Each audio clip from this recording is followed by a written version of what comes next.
আল্লাহ বলছে, বান্দা আমি যতগুলো জিনিস তৈরি করেছি তার পেছনে আমি উদ্দেশ্য রেখে দিয়েছি। রব্বানা মা খালাকতা হাদা বাতিলান সুবহানাকা ফাকিনা আযাবান নার। হে আমার গোলাম, আমি যা বানিয়েছি, গোলাম বলছে রব্বানা, হে আমাদের প্রভু, মা খালাকতা হাদা বাতিলান, আপনি এমন একটা জিনিস বানাননি যেটাকে বাতিল ঘোষণা করে দেবে মানুষ। মানুষের ক্ষমতা নাই। তার মানে পৃথিবীর যত কিছু আপনি বানিয়েছেন সমস্ত বানানোর পেছনে কাজ আছে। মশার পেছনে কাজ আছে, মাছির পেছনে কাজ আছে, ড্রেনের কীট পোকার পেছনে কাজ আছে, পায়খানার চেম্বারের ভিতরে যে পোকা আছে তারও কাজ আছে। আমি এমন একটা জিনিস বানাইনি যার কোনো কাজে নাই। অতএব আমি রব, আমি পাগল নয় যে উদ্দেশ্যবিহীন আমি কাজ করে থাকি। বিধায় আমার সমস্ত সৃষ্টির পেছনে কাজ রয়েছে। আমরা কাজ বের করতে শুরু করেছি। বাঁশকে কেটে কি সুন্দর প্যান্ডেল বানিয়েছি, পাটকে কেটে সুতা করে কাপড় করে তাকে কত সুন্দর বানিয়েছি। ওমা উতিতুম মিনাল ইলমি ইল্লা কালিল। আল্লাহ আমাদেরকে সামান্য ইলম যা দিয়েছে এতে আমরা কত কাজ করে নিয়েছি। কার কি কাজ খুঁজে বের করে নিয়েছি। একটা ডিম, তার ভিতরে অমলেট আছে, হাফ বয়েল আছে, ফুল বয়েল আছে, তার ভিতরে ভুজিয়া আছে, সব আমরা জানি, বানাচ্ছি। খাসিকে ধরে নিয়ে এসে ওকে জবাই করে ওকে ভুনা খাও, ঝোল খাও, পুড়িয়ে খাও, কাবাব খাও, টিকিয়া খাও, কোফতা খাও, জেনে নিয়েছি। গাভীর দুধ আছে, দুধকে টেনে বের করে নিতে হবে আমাদের জানা আছে। দুধের ভিতরে কে লুকিয়ে আছে, দুধের ভিতরে ছানা আছে, মাখন আছে, দই আছে, রসগোল্লা আছে, ল্যাংচা আছে, চমচম আছে, ঘি আছে, পান্তুয়া আছে, সব আমরা জেনে নিয়েছি। আমরা গরুর ভিতরে কোনটা কিভাবে খেতে হয় তাও জেনে নিয়েছি। আল্লাহ তাবারাক ওয়া তাআলা বলেন, গোলাম রে, কার কি কাজ, আপনার বলের পাছায় লাঠি দিয়ে চাষ করতে হবে এটা তোমাদের বিবেকে এসেছে, তাকে কেটে খেতে হবে বিবেকে এসেছে। পৃথিবীর এমন কোন সম্পদ নাই যেটার পেছনে কাজ নাই। হে মানুষ, তোমার ব্রেন কত মজবুত, আমি তোমাকে কত মজবুত বানালাম। হাওয়া হাওয়া দেখা যায় না, তারপরও তাকে টেনে চেম্বারে ভরে পাইপ দিয়ে ভোল্পিং দিয়ে তুমি ডাম্পারের চাকে দাও, দিয়ে 63 টন মাল নিয়ে তুমি পাকুড় থেকে কোথা শিলিগুড়ি চলে যাও। হাওয়াকেও তুমি গোলাম বানিয়েছ, তোমার ব্রেন এত মজবুত। হে মানুষ, আগুনে হাত দিলে তুমি পুড়ে যাবে, সেই আগুনকে তুমি গ্যাসের ভিতরে গোলাম বানিয়ে কাঁচা মাংসকে রান্না করে আনন্দের খাবার খাও। তুমি বিদ্যুৎকে পানি থেকে টেনে বের করে তার ভিতরে এসি চালাও, ফ্যান চালিয়ে আরাম করো। তোমার ব্রেন কত মজবুত। তুমি লোহাকে অ্যালুমিনিয়ামকে দিয়ে ইঞ্জিন তৈরি করে আসমানের উপরে উড়ে যাও। সমস্ত জায়গায় তোমার ব্রেন কাজ করে। তার কি কাজ আছে তুমি জানো, খালি তোমার নিজের কি কাজ এটাই তোমার জানা নাই। ওইখানটাতেও বোকা বেনেছে। ওকে যে মসজিদে ঢুকতে হবে, ওর মালিক ওকে যে কাজ দিয়ে পাঠিয়েছে এইটা খালি খুঁজে পেয়েছে না, ও বাকি সব খুঁজে পেয়ে গেছে, সব পেয়ে গেছে। আর ওকে এটাও জানে না। জি ভাই, খুব মনোযোগ। আল্লাহ তাবারাক ওয়া তাআলা বলছেন, গোলাম একটিবার তুমি নিজেকে নিয়ে গবেষণা করো, তুমি একবার ফিকির করো। বিশ্ব নবী যখন পৃথিবীতে আসলেন, নবুয়তি পাবেন, এই রকম অবস্থায় এখনো নবুয়তি পায়নি। চারিদিকে মেয়েদেরকে জীবিত পুঁতে দেওয়া হয়, কেটে ফেলে দেওয়া হয়। রাহাজানি চিন্তায় মক্কা মদিনা ভরে গেছে। বিশ্ব নবীর ঘুম হয় না, তার মাথায় ফিকির চেপে গেল, জাতি কি নষ্ট হয়ে যাবে, জাতি কি রাস্তা পাবে না। চোখের পানিতে গারে হিরাতে কাঁদতে শুরু করলেন। বন্ধুরে আমার, বলা বাহুল্য কথায় এতটুকু, আজকে আমি আমার কাজ খুঁজে পেছি না। আমি কে, আমি কেন, আমি কে, আমি কেন, মাত্র দুটি প্রশ্ন করেন। আমি আর আপনাদেরকে নতুন কিছু সবক দিচ্ছি না। আজকে থেকে একটা কাজ করেন, একবার নির্জনতা অবলম্বন করেন, আর দুটি কথাকে নিয়ে একবার গবেষণা করে দেখেন, নিশ্চয় আল্লাহ আপনার আমার জন্য হেদায়েতের দ্বারকে উন্মুক্ত করে দেবেন। সেটা কেমন?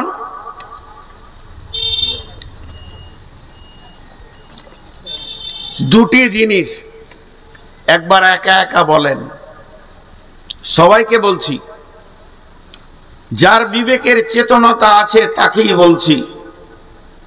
একবার এই কথাটা আপনারা আমল করবেন, আর কিছু করতে হবে না। আমলটা কি? রুকু সাজদা নয়, তাসাহুদ নয়, উজু নয়, গোসল নয়। বিশ্বনবী যেটা করেছিলেন, বৈজ্ঞানিক মোহাম্মদ সাল্লাল্লাহু আলাইহি সাল্লাম বইয়ে লিখছেন, জগৎগুরু হযরত মুহাম্মদ মুস্তাফা সাল্লাল্লাহু আলাইহি সাল্লামে ডক্টর নুরুল ইসলাম লিখছেন যে বিশ্বনবী ধ্যানের সঙ্গে চিন্তা করেছিলেন, আমি কে, আমি কেন। একে যদি জিজ্ঞাসা করা হয় ওই দুটি কথা, আমি কে, ই বলবে আমি চশমা। আমি কেন, ছোট অক্ষরকে বড় দেখাবো। আমি কে, আমি মোবাইল।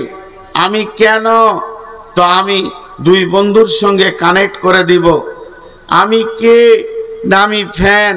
আমি কেন, না আমি হাওয়া দিব। আমি কে, না আমি কলম। আমি কেন, না আমি লিখা দিব। এখন আমরা নিজেদেরকে বলি, আমি কে, আমি কে, আমি কে, কেনটা পরে হবে। আমি কে, সবাই 3-4 সেকেন্ড আপনাদেরকে গবেষণা করতে দিলাম।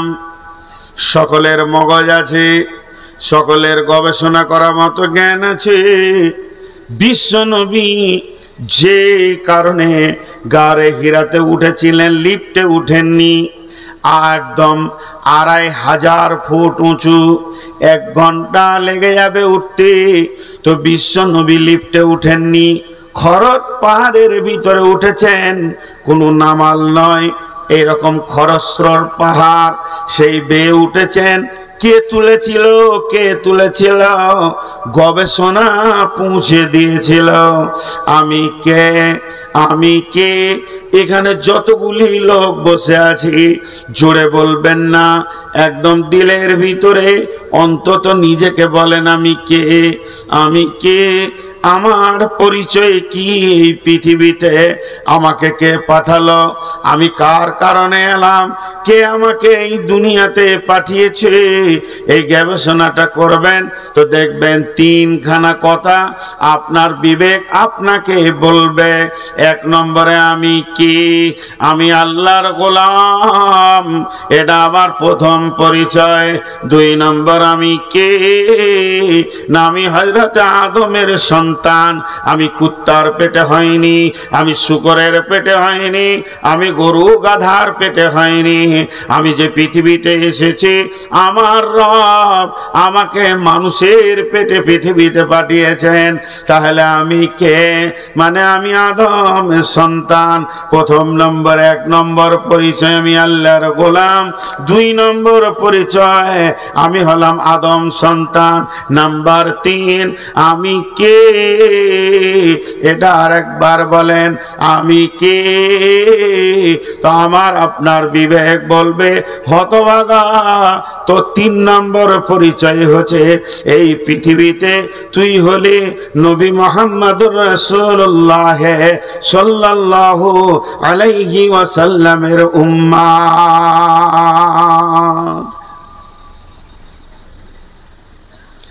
আমাদের পরিচয় তিনটি, আর ওই ধারে বসে বলে রেখে দিয়েছি জমাতে, ঈমান বড় মজবুত জিনিস।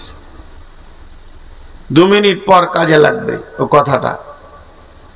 তাহলে এখানে যতগুলি লোক বসে আছি আমাদের পরিচয় হলো তিনটি। 1 নম্বর হলো আমি আল্লাহর গোলাম। তাহলে আমাকে আল্লাহ এখানে পাঠিয়েছেন, আমাকে পাঠানোওয়ালা আল্লাহ, অন্য কেউ নয়। জি ভাই, আজকে আমাকে কমিটির ছেলেরা নিয়ে এসে স্টেজে তুলেছে, চেয়ার দিয়েছে, মাইক দিয়েছে। তা আমি জিজ্ঞেস করছি কি করবো জি? আমি জানি না কেন আমাকে দাওয়াত করা হয়েছে, আমি সেই কাজ করতে শুরু করে দিয়েছি। আপনি একটা ভালো কারিগর, আপনাকে নিয়ে গিয়ে ফ্যাক্টরিতে দেয়া হলো, তা আপনাকে বলতে হবে কি করতে হবে? জানি না। তাহলে আমার প্রথম পরিচয় হলো আমি আল্লাহর গোলাম, আমি অন্য কারোর গোলাম নয়। আল্লাহ তাবারক ওয়া তাআলা বলেন, তোমার প্রথম কাজ কি? আত-তাইবুনাল আবিদুন। মানুষ রে, ভুল করতে করতে তুমি অনেক দূর চলে গেছ, তুমি তওবা করে নাও এবং আমি রবের তুমি গোলামি করো, ইবাদত করো। অতএব আমি কে? আমি হলাম আল্লাহর গোলাম, আল্লাহ ছাড়া কারো গোলামি করব না। আমার ঈমান, আমার আকীদা সম্পূর্ণ আল্লাহর উপরে থাকবে।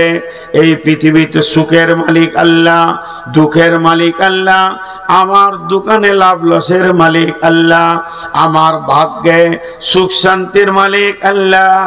আমি আল্লাহ ছাড়া অন্য কারো গোলামি করব না। আমি কে? না আমি আল্লাহর গোলাম। আমি কেন? না আমি আল্লাহ ছাড়া অন্য কারো গোলামি করব না। আল্লাহ বলছেন, নবী তুমি ওদেরকে বলে দাও, কুল তাআলাউ আতলু মা হাররামা রাব্বুকুম আলাইকুম আল্লা তুশরিকু বিহি শাইয়া।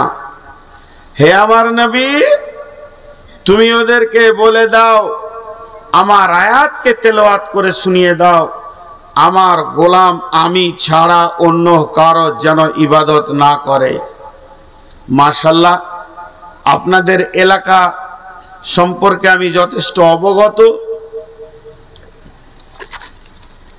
এই এলাকাতে আমাদের এলাকার মতো অত জমজমাটি শিরক নাই, তবে ব্যবহার জগতে অনেক মুশরিক দেখা যায়। আমি আল্লাহর গোলাম, এই গোলামিত্ব থেকে আমাকে কেউ সরাতে পারবে না। কিন্তু আজ মানুষ আল্লাহর উপরে বিশ্বাস কতটা আছে? দোকানকে মাবুদ মনে করে নিয়েছে, ব্যবসা আমাকে খেতে দেয়, বাগান আমাকে খেতে দেয়, আমার রুজির মালিক আমার দোকান, আমার রুজির মালিক আমার বাগান, আমার জমি, আমার চাষ। কিন্তু না, প্রকৃত মালিক হলেন আল্লাহ। আমি আল্লাহ ছাড়া কারো কাছে মাথা নামা করব না। আল্লাহ তাবারক ওয়া তাআলা বলেন, ইন্নাহু মান ইউশরিক বিল্লাহি ফাকাদ হারামাল্লাহু আলাইহিল জান্নাতা ওয়া মাওয়াহুন নার। নিশ্চয়ই যারা পৃথিবীর বুকে শিরকের মতো গুনাহ করবে, আল্লাহ ছাড়া অন্য কারো উপরে ভরসা করবে, আল্লাহ ছাড়া অন্য কাউকে ভয় করবে, আল্লাহ ছাড়া অন্য কারো উপরে সে নিজের জিন্দেগির ভরসা করবে, সাজদা করবে, এই শিরকওয়ালা ব্যক্তিকে জীবনেও আল্লাহ জান্নাতে দেবেন না, এদের জাহান্নাম হবে ঠিকানা। অতএব আমার আল্লাহ বলেন, আমার আল্লাহ বলেন তুমি তোমার পরিচয়ের প্রথমেই তুমি পেয়ে গেছো, তুমি হলেন তুমি হচ্ছে আদমের সন্তান, তুমি হচ্ছে এক আল্লাহর গোলাম, যে আল্লাহর গোলামি ছাড়া দ্বিতীয় কারো গোলামি করা যাবে না, কারো কাছে দাসত্ব স্বীকার করা যাবে না, যা কিছু করা যাবে তো আল্লাহকে কাছে চাইতে হবে। যেহেতু আমি তওবা করনে वाला, আমি ইবাদত করনে वाला, আমি প্রশংসা করনে वाला, আতাইবুন আল আবিদুন আল হামিদুন আস-সাইহুন, আমি রুজু করনে वाला, আমি গুনাহ থেকে ফিরে আসনে वाला, আমি রুকু করনে वाला, আমি সাজদা করনে वाला, আমি যখন মসজিদে যাব আল্লাহকে সাজদা করব, আল্লাহর কাছে অবনত মস্তককে নামিয়ে দিব, সারেন্ডার হয়ে যাব। আমি এমন একজন আমাকে পৃথিবীতে পাঠিয়েছে, তিনি হলেন আমার মাবুদ, তাকে